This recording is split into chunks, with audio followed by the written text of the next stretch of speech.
What's up, guys? Welcome back to a new episode of Out of the Park Baseball 26, where we are rebuilding the Pittsburgh Pirates, and we're joining you from the middle of the offseason here in 2029 as we look forward to 2030. We have a fair bit of money available to us to spend on open free agency. We're at the filing date today. Last we left off, we reviewed some options that might make sense for our team heading into the 2030 season. And today we're going to look to spend some of that cash. I have some offers in mind that I want to make, pending some information that we'll get to in a bit. But the plan for today's episode is going to be to push through as much of the offseason as we can. I think, to be honest, guys, that it's possible that we go through the entirety of the offseason in this episode. If I find that we're moving through things really quickly and we get to international free agency with not much happening in between, we could push through the entirety of international free agency and kind of set up the team to start 2030 by next episode. But I don't want to make any promises. We're kind of just going to play it as we go. I usually like to leave a break before IFA free agency for you all to leave feedback. So we'll kind of just figure it out as we go, like I said. But I only say that because I don't know that we're going to be tremendously active in free agency. Our team is pretty much set from a lineup perspective. As far as hitters go, we're really just looking for minor additions in our bullpen, and we'll kind of touch on that next. So, when we were last recording together, we sort of looked at all of the available free agents here together, and I've sort of made some minor league contract offers to this point. These are players who are 20 years old, like teenagers who are just gonna be slotted into our minor league system. I don't think that it's really noteworthy to even discuss them, but I, saw that they were on the market and wanted to bring them in. We have yet to make any offers to, real major league caliber free agents. And that's because I think we still need to learn more information about these guys. I'm heavily leaning towards Orion Kerkering as the guy who we're going to offer, but, he's coming off of a negative WAR season. And our most recent scouting report on him is from August of earlier this year. We're now in November, so there could have been a lot could have changed in the last couple of months, and I want to get a new scouting report on him before making any sort of multi-year contract offer to him. I just don't want to be too quick to make a decision here when we're not certain that this is what he's going to look like next season. So I'm going to wait to make any offers until we get these this round of scouting reports back. Very similar Emmanuel Clase. We have a little bit more recent of a scouting report with him, September, but still it's been several months since we last checked in on him, and things may have changed. So we're going to do some more due diligence there and kind of see how the market develops. It shouldn't take too long to get scouting reports back on these guys, but if I had to give a hint as to where I'm leaning, I think it's likely that we end up pursuing Orion Kerkering as our bullpen addition this season, just because he is, pretty young for a reliever on the open market, likely going to be 29 for all of next season, and then he's also very cheap. We could lock him up on a multi-year deal. But we're just going to be a little bit patient. I don't think we're going to add any batters. I took a look at everyone here down the board, and a lot of these guys who are young and intriguing that are on the market for a relatively cheap price are out of option years, and I really don't like limiting ourselves with guys that have very little flexibility. So that is sort of where my head is at. We're going to keep moving along here off camera, and like I mentioned, once we get some clarity on Kerkering's scouting report, we can try to make a decision together. But let me get moving here, and I'll rejoin you in a bit. All right, y'all, we've got more information here. We're now on December 6th, so it's been about a week of game time. And as expected, Orion Kerkering's most recent scouting report kind of came back, and it's not really good. He sees regression across multiple categories. I think the quality of his pitches dipped in addition to his movement. dropping down to just a 60 potential, as well as like his current movement regressing down to 55. So, I think that's like a consequence of his stat line here. But with that being said, I'm still interested in bringing him on as sort of like a trial run, because I still look at these ratings on paper and I think they're pretty solid. But I want to make a deal that kind of, I don't know, protects us. So I'm thinking like something heavy team option. So I figured we could do it together here on camera. This is sort of his expectation at the moment, and maybe we can do like something like this, where it's like each one is a team option, right? I think I'm willing to, like, if he's going to come back, I think I'm willing to like give him a salary that's going to like increase. Presumably he would come back if he performs well, and then he would be worth paying more money. So like that's sort of my logic here. I kind of want to give him some sort of like, I want to dangle some sort of carrot in front of him to perform well. But this would give us outs every year. So we would, not be tied to him long term. We would just have to pay a small buyout each season. So this would potentially be worth 9.25 mil. I think that's fine. I don't want to give him the closer role either. We'll see if he wants to consider this. We may even like dock this down to just like flat, like go 2, 3, 4 here for 3 years, 9 mil. Let's see what he has to say about this, and if he'll consider it. So everything looks good. Not quite there. He wants 9.35 or 36. So we may have to go a little bit more expensive. So if we go back up to 250 here, and let's go up to 5 on his final season, because if he does turn into a closer, then that's awesome for us. We'll go up to 3.5 even here, and so this would offer him 10.75, and we'll still try to bake in those options if we can. So let's see. We're going to eliminate the closer role as well. I think this is looking good. Let's see if he likes the idea of this. So a little bit more money. We've come up to now double digits potentially here. He says he's willing to think about it. So let's give this a shot.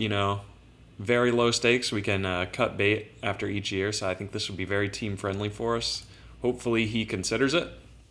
We also got scouting reports back on like Emmanuel Clase, but I don't want to crowd our bullpen too much. I kind of just want to bring in one guy only and run it back with the squad we have. I am also like wanting to increase our player dev budget. We still have 20 mil. I'm also wanting to increase our draft budget. I would like to go into the draft with potentially like 15 mil in our pockets, because as you know, we have 2 first-round picks this year. So I'm sort of wondering, like, if there are 2 guys there, like if one guy wants 10 mil and the other guy wants like 5, then, we'll have to somehow make it work. That's kind of, I'm thinking ahead a little bit to that. And like, I like our pitching staff as a whole, so I don't want to push too many guys out. So it may be a little conservative, but we'll keep advancing here and see if he gets back to us. And then I will, of course, update you guys once we hear back. All right, guys, fast forward. We're now on December 14th at the start of the winter meetings, and we have lottery results announced. Orion Kirkering has also gotten back to us on the offer we made, but first let's check out how the draft lottery looks here. Obviously, we are picking much, much later this year. We are 30th because of our, strong season, but I'll scroll down here and you can see we also pick just a few picks later. So, we have a really big, I think this is like kind of bugged where the slot value is, indicated as if it was like, a top 2 pick here. But, nonetheless, we get 2 picks right here. We get 30 and 34. And then from there on, we're picking pretty late in every round. So going to be a big draft. I want to allocate more money to our draft pool like I mentioned earlier. And a couple of other things, we ended up offering a minor league deal to the Japanese first baseman Ushihima. Only high scouting accuracy, but I kind of just, he doesn't want much, so I'm going to try to sneak him in. I think he would be cool to have. And of course, Orion Kerkering is being courted by the Astros, so we're going to have to come back in here and offer a better deal. And wow, it looks like he's demanding slightly higher, 13.6. I had already sort of anticipated, coming up from our first deal, obviously, and I was thinking something like this, where we go 3, 4, 5. Each year is a team option, no specified role. I'm wondering, this is a flat 12. Definitely more than what we just offered. Let's see if he's willing to think about it. And he is. So we'll go ahead and submit this. I don't mind spending $3 million. We can do that. So I'll keep moving. Next time you hear from me will hopefully be good news from Kerkering. And we have the Rule 5 draft approaching as well, where we'll probably need to protect a few guys and see who's available.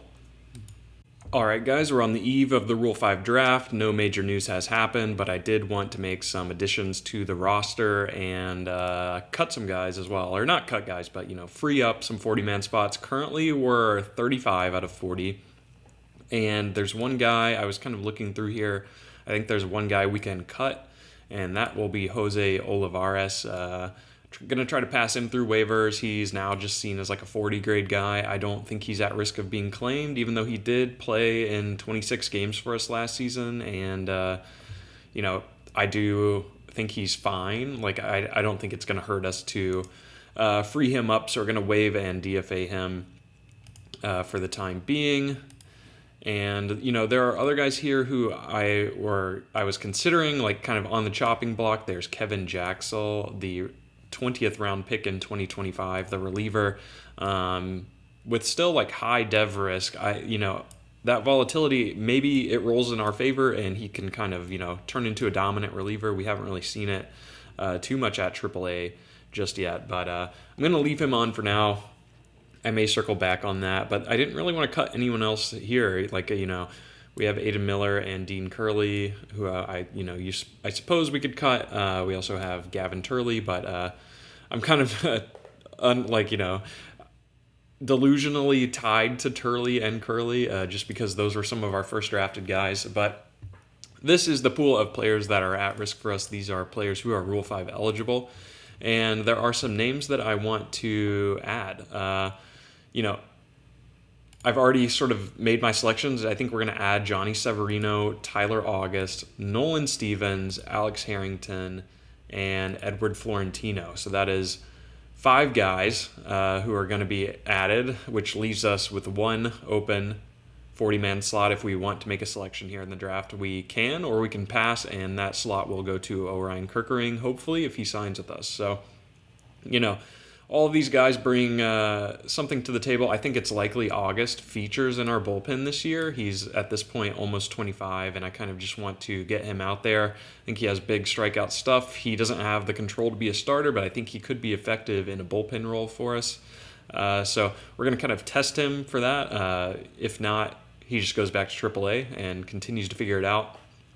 Johnny Severino is kind of similar to Aiden Miller in a way, maybe makes Aiden Miller a little bit redundant. He's not quite the same fielder as Aiden Miller, but he already comes baked in with that first base versatility. And from a batting profile, he also is more effective against left-handed pitchers. So kind of interesting there.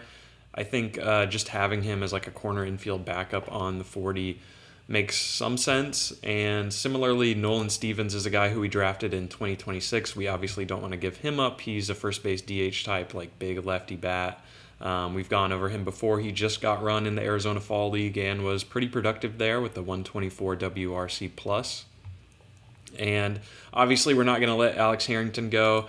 Maybe he's not the player that we thought he was, but I'm not going to let 75 infield range at shortstop get stolen from us, so he will be on the 40-man. And similarly, I will not let Edward Florentino be stolen from us.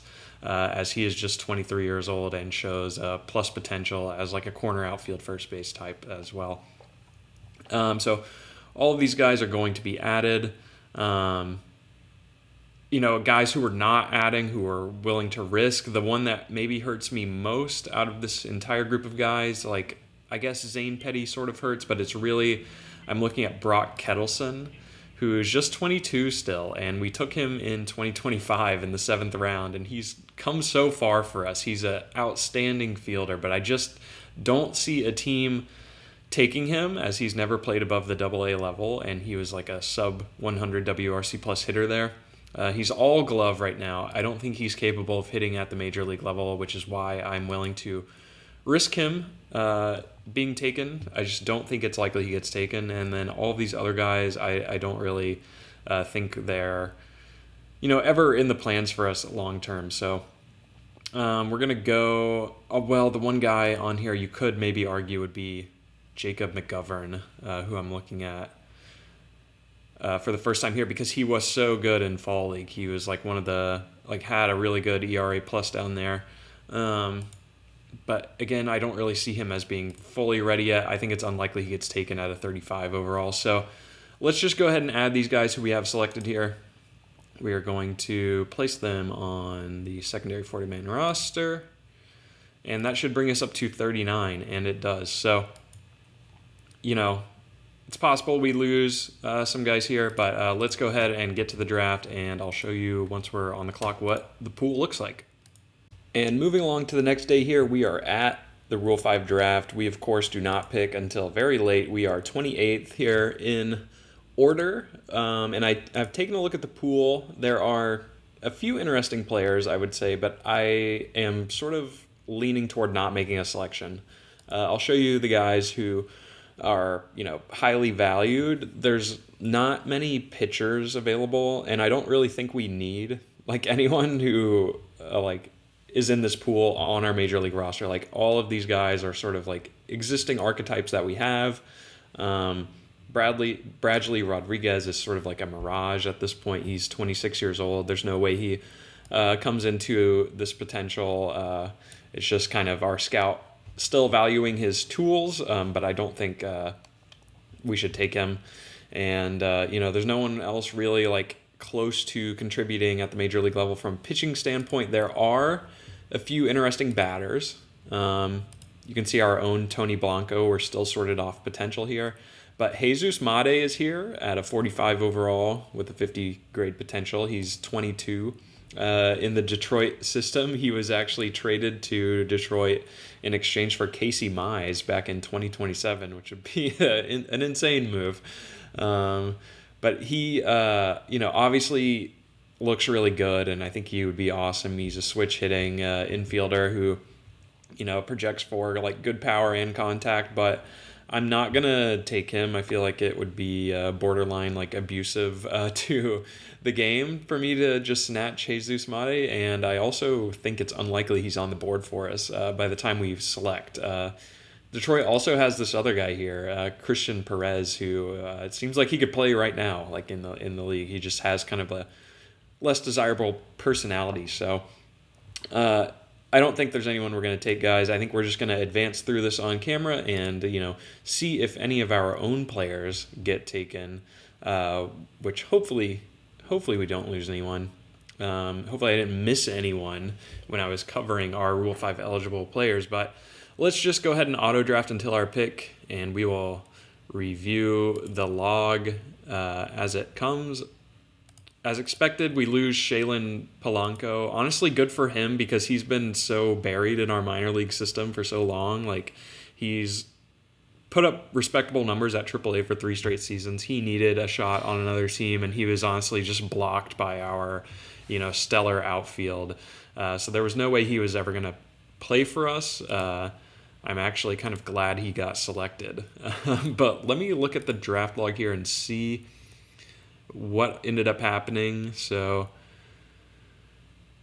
I'm surprised to not see Jesus Made selected. So we could, in theory, take Jesus Made, and he could serve as the backup third baseman, backup shortstop potentially, but I just don't like it, you guys. I would feel icky if I took him, so we're going to skip our pick and keep moving along here. We're going to auto draft until our next selection, and we're going to continue skipping picks. It looks like he did get selected by someone, so we'll review that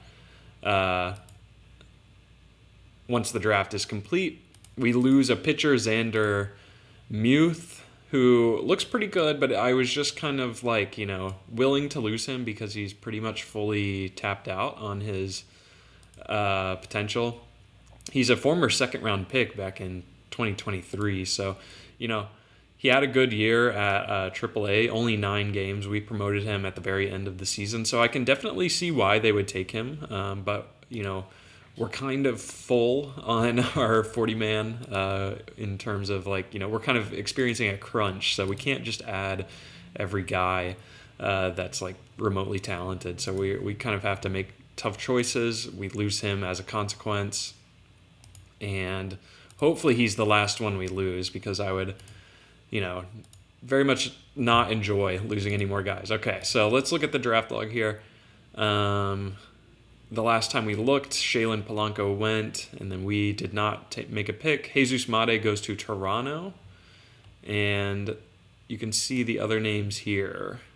So, yeah, Baltimore takes Xander. Not too much drama here, guys. Pretty quiet Rule 5 draft, and that tends to happen the better your team gets, so probably not all that surprising. As you can see, James Wood is on the trade block. I wanted to mention that earlier. It's very notable. He's one of the best players in the sim, and he's coming off of kind of a down year where he, I think, experienced an injury and didn't play the full season. So he's entering the final year of his ARB, and they have not come to terms on a contract agreement. So he is looking poised to score a big deal in free agency next offseason, but I'll be curious to see where he ends up, because he's obviously tremendously talented. But something that we're not able to play in that market. I am also exploring contract negotiations. Oh, that's unfortunate. Connor Griffin has food poisoning, and that's going to derail his dev lab progress. I am exploring contract extensions, because you can see we have quite the pool of cash available. And just out of curiosity, I wanted to see what Connor Griffin was thinking, and he wants a $200 million deal. If we were to do this, that would carry him all the way through age 33. So, I don't know that I'm willing to commit to that. It's possible I just let it play out on the minimum for one more season, and then we can kind of discuss buying out the ARB years. He's, of course, on the minimum for this year and next, so I think maybe this is a discussion we look at a little further down the road. I don't know that there's going to be a huge difference in his salary if we just wait a little longer, and I am usually I usually prefer to wait a little longer, because, there's always the risk that he would become fragile or experience some kind of hugely detrimental injury, so I'm kind of content to just, play it by ear, year to year for the time being. But another guy I'm looking at too is Termar Johnson. I think we could possibly look to extend him as well. He's now into his ARB year. He still has 2 years of team control left, but maybe we look to extend that out a little bit, as he is, still relatively young, and I've enjoyed having him on the team. But no decisions made there yet. I'm going to keep things moving along here. Like I said, this is going pretty fast, so I think next time you hear from me, it will be with more Orion Kerkering news. All right, guys, the new year has turned over. It is January 1st, 2030, and I noticed we have some news to go over. So first, we've got progress reports on all of our DevLab programs to this point. I don't really want to dive into those, but I sort of made one switch at the very end when we realized that Connor Griffin had fully realized his power. I made a swap where his program is actually running a day or two behind all of the other guys, or I guess maybe 3 days behind all of the other guys. So we swapped him for a 2-strike approach program, and he is currently frustrated. But wanted to update you on that. But we lost a fan interest because Braxton Ashcraft left us, and he defected to our, now bitter rival Boston Red Sox, the team that beat us in the World Series. He jumps ship to join them on a 2-year, fully guaranteed deal for $4.6 million. So kind of sad to see him go. The side effects of this, we lose 1 point of fan interest. We're down to 83 now. So not great, and I expect us to lose more after we lose Cade Smith inevitably to free agency, and potentially more from losing Spencer Horwitz as well. So it might, regress back down closer to 80. But I'm going to keep moving here. No other news to report. We are very close to international free agency beginning on the 15th. A few days later here, on January 4th, Orion Kerkering continues to show his greed. The Yankees have now given him a better offer, and we are going to have to come back in here for more money. So I'm willing to, budge a little bit on this deal. I would rather not go absolutely crazy with it. I think $4 million is a reasonable price, and then we will up the final year to $5 million. And this is a flat 13. Let's see what he thinks about this. We're going to specify no role, and hopefully he finds it acceptable. So he's negotiated us up from like 2.2 all the way up to 4. So he's playing a little bit tough to get, but I still want him because he's so young and so promising. So we'll go ahead and submit this. Another piece of news I wanted to quickly mention, I noticed a trade here. We'll review, free agency signings as a whole in a bit, but I noticed a trade here in our division that I think will have a big impact. The Reds gave up a prospect package of like several, very high tier guys, two 55 grade guys, and they received Xavier Isaac in return, who last year hit 35 homers. The year prior had 48. He's going to destroy the baseball in Great American. And I'm really scared to have to face him in the division now. So now they pair him with Ellie De La Cruz, just another like formidable bat that we'll have to face in our division. But we're almost to international free agency. I'll keep things moving and be back in a bit. Fast forward a few days. I think I actually accidentally simulated 1 day past international free agency, but we're at the preseason. Some news has happened. Of course, Orion Kerkering has found more money from the Red Sox, and I can't allow him to go to the Red Sox. So we're upping our offer yet again to 14.5 now over 3 years, and we're going to see if he's willing to think about this. Okay, he wants a little bit more guaranteed cash, so that's no problem, but it doesn't look like anything else has changed here. He just wanted more cash on his buyout here to kind of align with the salary. So I'm happy with that. I will submit that offer, and hopefully he comes back to us for once here. And just actually signs the deal, because he's been stringing us along for the whole offseason. Obviously, Cade Smith leaves, and he jumps ship to the Cubs, which we don't love in our division. I don't think it would just bring him back would have stretched our budget a little too thin. He signs a 2-year $38.8 million all guaranteed deal to go to Chicago. So we will definitely see him again. And our owner gave us a financial update, but really nothing changed. We're still locked in at our same $200 million budget. I was hoping for a little bit more cash, but did not end up materializing. But now we are at, like I mentioned, the IFA signing period, so we can take a look at that pool together. I'll sort of give you an idea of everyone that we're considering, and then I think I'm just going to make the decision, guys. Sorry, the episode is still pretty short, so I'm just going to make the choice and continue pushing through to the end here. But let's take a look at the guys here. There are actually some good pitchers in this class for once who are, very highly regarded in the eyes of our scout. We have 3 80-grade pitchers here, 2 of which we have scouted. The first guy, Gabe Martinez, is definitely the best. He throws left. His nickname is Tobacco Chewin' Johnny. He is an extreme dev risk, but he has good personality traits, and he already throws low to mid 90s. He has the potential to get to upper 90s. Great stamina, great at holding runners. as you would expect as a lefty pitcher. This has like future number one prospect in baseball upside. I think 4 really plus pitches. The fastball is already at a 40 grade, which is, very good for a 16-year-old. Plus control upside, decent movement. You think the stuff is going to be there. And just the ground baller archetype, he ought to be very, very good. I don't typically go with pitchers in the IFA signing period, but if I were, I would heavily consider him. The other guy here is Benito Rodriguez, who is a righty. He's listed as a closer, and he's only a 2-pitch guy, but I felt like I wanted to get more scouting clarity on him because he does have 45 stamina and could potentially be, flexed into a starter if you wanted to train a third pitch on him. It's not impossible to imagine. So I wanted more clarity on him to see if any of this movement and control would possibly come along a little bit further, but I don't think he's under consideration for us because they're both asking for roughly the same amount, and Gabe Martinez, if I was going to pursue a pitcher, would be the obvious choice. But there are a lot of batters in this class, and I think that's where we're leaning.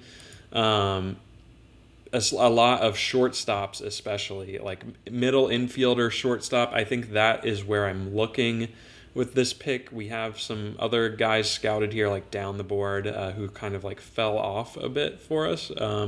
But we only have very high scouting accuracy for 2 guys here, just high for the rest. But I think it's likely this is where we're going to make our play. So they're all 80 grades, and there are a couple of outfielders here as well who we like. But like I mentioned, the majority are infielders. We'll just go from top to bottom. Danny Aguilar is really, really good. 16 and a half. Medium dev risk, good contact profile, but really, really plus power and gap power. Not the fastest, not the best base runner, but you like his work ethic. Don't love his low IQ, but he is a good leader. He is loyal, and I think would ultimately likely be a second baseman. I don't know that he's a true shortstop. And, even with the really good power, I don't know that he's the choice that we're going to make. We do have a strong relationship with him. League interest is average. So, maybe we could sneak in and grab him. I don't know if that's where I'm leaning, though. This guy, Emmanuel Mayor, is a little more fully developed. He's nearly 18, which I kind of like. He is an extreme dev risk, though, and he's not really a fielder whatsoever. He's good at the transfer. He's good at turning double plays, so he can play second base, I think, despite the lack of range. Lefty bat, 6'3", 185, and he's very, very well-rounded, much more well-rounded than Aguilar, who we just looked at. If we compare them side by side, you can see Avin Mayor here on the left has a 20-point attribute advantage in he has similar graded power, much higher contact. So I do actually like him quite a bit. He's one of the more expensive bat players here, and not that being old for the class is a disadvantage necessarily, because he could be pushed and fast tracked I think right away. But I don't know that I'm leaning his way either. Obviously, work ethic and IQ is a great combo to have, along with financial ambition. He would definitely be a home run pick, I think. He is durable, too, so all things in his favor. We have a great relationship with him, and the league interest is also there, and we're pretty certain that that's the player who he is, because we have very high scouting accuracy on him. So definitely going to be hard to turn him down. But like I mentioned, this is a really strong class. There are other contenders here as well. We have Ivan Ayala, who is more of the glove you would want out of a true shortstop. Only graded at a 50 there, but plus range and plus arm. Great personality here, pretty much flawless personality. Brings a little more versatility on the base paths, and, the bat is maybe somewhat lacking, the contact tool is just average. He is a medium dev risk, though, although we only have high scouting accuracy on him, so this could, vary slightly once we get him in the system and get him up to very high. But also a lefty batter, good eye, good power. I think he will be heavily in consideration as well for the signing because he's a little further off, but he's so much more younger than the other guy we just looked at, Emmanuel. The last shortstop we're kind of considering here is also one of the more expensive players in the class, close to $4 million. High league interest, Mario Hernandez. Stud, is a lefty batter, and also has like very good personality traits, guys. He's maybe not the defender of the guy we just looked at, but I think he brings a more well-rounded bat. If we were to directly compare them, you have Hernandez here on the left, Ayala on the right. You can see the contact tool is much higher here, and the 80 grade gap power is definitely something I'm interested in. So if I had to sort of narrow it down to two, I think we're looking at Hernandez and Avon Mayer as our two favorite guys here. But I like the glove of Ayala as well. If you couldn't tell, I'm undecided. I'm going to have to make a decision off camera. But I'm just showing you the prospects now. The outfielders here are also very, very good. Salvador Mendoza, I mean, just look at this bat potential. Lefty, 17-year-old, almost 18-year-old outfielder. Like, he looks awesome. I just feel like we've gone so outfield heavy in our system. I would want to go infield here. That's the only reason I'm not really considering him. And, similar story for Carlos Teo. The Wolf of First Street is a near 17-year-old player who looks like tremendously well-rounded, first base, corner outfield type with good work ethic and IQ. Like, he is almost certainly going to be awesome. But, we have a lot to think about. I'm going to crunch the numbers here off camera and come back to you with a decision shortly. Okay, guys, I think we've arrived at a decision here after much contemplation. I sort of narrowed it down to Mario Hernandez, Ivan Ayala, and Emmanuel Avon Mayer. And it was a tough call between those three. I sort of eliminated the pitcher as well, even though he does look, very awesome. I wanted to lock up a middle infield bat here. And I think we're ultimately going to go with Mario Hernandez. Stud, the lefty, I think provides the best balance of high upside bat with marginally good defender. Of course, it's possible he never develops into a full-on shortstop, but I think we can probably train that if we're lucky. I just worry that Ayala will never develop the contact tools necessary, and he'll be very boom bust, even though he projects as the most plus defender with a great personality amongst the group. Obviously it's hard to turn him down, but if we do a direct comparison, you can kind of see the potential upside of Mario Hernandez's bat is so far beyond anything that Ayala can bring to the table. And he's also operating with a much higher starting floor. The starting point is much further along than Ayala. So another reason I'm sort of leaning Hernandez, and it really came down to Hernandez versus Avon Mayer. So, obviously Avon Mayer is nearly 18, and Hernandez is just 16 and a half. But when we compare them directly, this is more close to even here, where their end potentials look very similar, but there's a huge difference in eye potential. There's a 20-point swing in favor of Mario Hernandez, and I think that is where I'm leaning. Their power is almost even, just a 5-point differential in power and gap power. And the contact tools aren't that far apart. Obviously you love the BABIP and contact potential of Avon Mayer, but he's not really quite the fielder that he has less speed. I think he's a worse fielder. If we compare their defensive ratings, I think that should be pretty evident. His arm is not really there. I think there's an outside chance Hernandez grows into a true shortstop, where I'm more skeptical that Avon Mayer can ever reach that.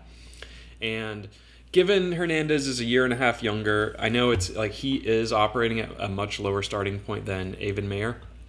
But I'm sort of just willing to bet on the upside of the profile a little bit more. So I think we're going to make an offer to Mario Hernandez as our first choice and see if we can lock him up. I'm not really trying to mess around this year, similar to last season where we just, overpaid for our guy and got him. Easy, done deal. I think we're going to take a similar approach here for stud Hernandez. So I think let's just go and offer him the full allotment. We may come slightly under. Well, I don't even know if there's a point, so I think I'll just offer him the full 5.8 that we can and see if he accepts it. And if he comes back to us with another offer, maybe we can pivot. But this is how I am choosing to handle the signing this year. So I'll be back with news once we have it. That's our offer out into market. We'll keep on rolling through here as we approach spring training. Good news here, just a few days later, we're at January 18th, and Orion Kirkering has finally yielded to our contract offer. He joins us for 3 years, $14.5 million. No real boost in fan interest due to this. He's insignificantly popular, but happy to have him on board. I think his stamina will allow us to play him in kind of more like a higher volume stopper role at the back end of our bullpen, and overall just really pleased to have him on board. There's a lot of flexibility with this deal where we have outs after every season. If we don't like what we see this year and we continue to see him regress, we can move on easily next year, and same the year after as well. So I think it works for us, definitely. He's looking for more security after almost a full negative WAR season last year in Philly, so hopefully a fresh start for him brings fresh results. A couple of other pieces of news. We lost Spencer Horwitz, which of course we expected. We had no intention of bringing him back. He defects to Philadelphia and actually gets a 2-year fully guaranteed deal, 13.6, and he's promised to start there, so be interesting to see what he does. Of course, the 2-time Gold Glove Award winner for us stays in the NL, but the fans, their interest decreases noticeably from this. So now we have sort of regressed back down to just a flat 80, which is a little disappointing because we were just at 84 prior to losing all the other free agents just several weeks ago. So, as we have become accustomed to, this will kind of trickle away as the season progresses. So maybe by the end of the year, it's like down at close to 70, but not the highest starting point I would have liked. I think we are pretty much done increasing it. I don't know that there are any other, levers we can pull to get this higher. So I think it's likely this is where it sticks for now. And then, as the season goes on, it'll kind of be chipped away just by the complacency of our fans, I guess. And then last bit of news, we have not heard back on our international signing just yet, but we did get Hall of Fame results, so no one gets in. Basically, there's no news here. You can see a couple of guys get slight bumps to their percentages here: Wainwright, Votto, Posey, Cruz, but a couple guys dropped here: Matt Carpenter, Lance Lynn, unsurprisingly, dropped. But I think that's it for now. From here on out, we are just kind of filling in the depths of our minors and looking ahead towards spring training. But I will, jump back here once we have news and clarity on the international free agency market, and maybe that's where we can kind of wrap up the video together. And boom, there we go. Look at this. Mario Hernandez inks a deal with us. Unsurprising, considering we gave him the full allotment. We've now gotten very high scouting accuracy on him. I simulated a couple days past his signing to get a clean scouting report back, but he mostly looks like the same guy that we saw before. Just lost 5 points of his eye potential, but obviously still super, super excited to bring him on board. I don't know if the 16-year-old will go straight to the DSL or not. I'm still a little torn. Obviously the eye and the power is borderline for the level, but the contact is a little bit suspect with just the 40 BABIP. I wouldn't want him to struggle, and I don't know. I would be curious your opinion, if you would just throw him to the DSL, or would you give it maybe 1 year? I think maybe we give it like a similar Javi Ruiz timeline. We let him sit in the complex next year and then sort of push him once he's closer to 17. But obviously, super excited to have Mario Hernandez to build around.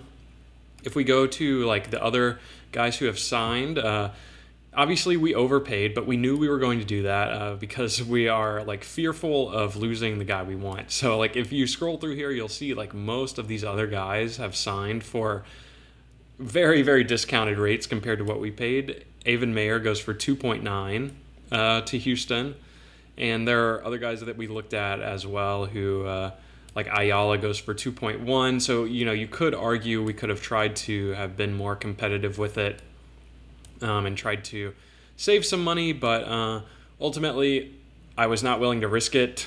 Even Martinez, the pitcher, goes to Boston for 2.1. They were actually able to get two guys for under like what is that, under $5.5 million easily. So maybe we played ourselves a bit, but I have been burned so many times that I was unwilling to take the risk, essentially. But I think we're close to wrapping up the episode.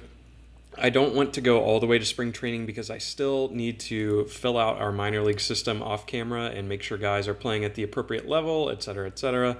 As far as our finances go, I've reallocated budget. I've bumped our dev budget back up to 25, and I may take our scouting budget higher as well. It's currently at 10. I added a little bit of money to our draft pool. We're now at 16 there, so we can afford to be big spenders with our PPI pick. And we still have $9.2 million of available money here, along with quite a bit of money for extensions as well. So I was thinking about maybe revisiting the Connor Griffin extension and just kind of making sure we lock him up through arbitration now. I think it would benefit us to extend him, and the fan interest would likely jump and we could sell more tickets. So that's sort of why I'm willing to think about it. I don't think it's reasonable for us to offer him like his expected deal, like a huge multi-year deal, but maybe just like a 4-year deal that goes through his ARB. If we can kind of, maybe try to stomach this. I know 28 mil is like a ridiculous amount, but maybe we can negotiate him down to like 25, something along those lines. If we go any longer, he's going to want 40 mil a season, and I don't think I'm willing to do that. But I'm still not committed to this idea just yet because maybe it makes more sense to hold out a little bit longer and bring him back on the minimum. I'm just getting a little bit greedy because I don't know what to do with all of this available money. But before we leave, I wanted to do a quick pass through all of the offseason signings. We're definitely going to speed through this. I don't think there are too many notable free agents this year, but I do kind of like to keep tabs on the league as a whole and see where everyone goes. So Dansby Swanson signs a 3-year deal to go to the Houston Astros. That's pretty interesting. No other major signings here, I would say. Braxton Ashcraft goes to Boston. We already touched on that. And all these other guys are just kind of signing like mid to low tier deals. The first big wave was Nolan Schanuel, who returns to the Angels for 7 years, 126. We'll round up to 127, 18 mil per season roughly for the 27-year-old first baseman. So really big payday for him. Matt McClain gets 3 for 24. William Contreras only gets 2 for 20. So both of those guys signing pretty discounted deals. DeGrom goes to Atlanta on a 1-year, 25 mil deal. And looks like Aaron Bummer joins the Cardinals in our division. He's still rated pretty highly and producing at a high level.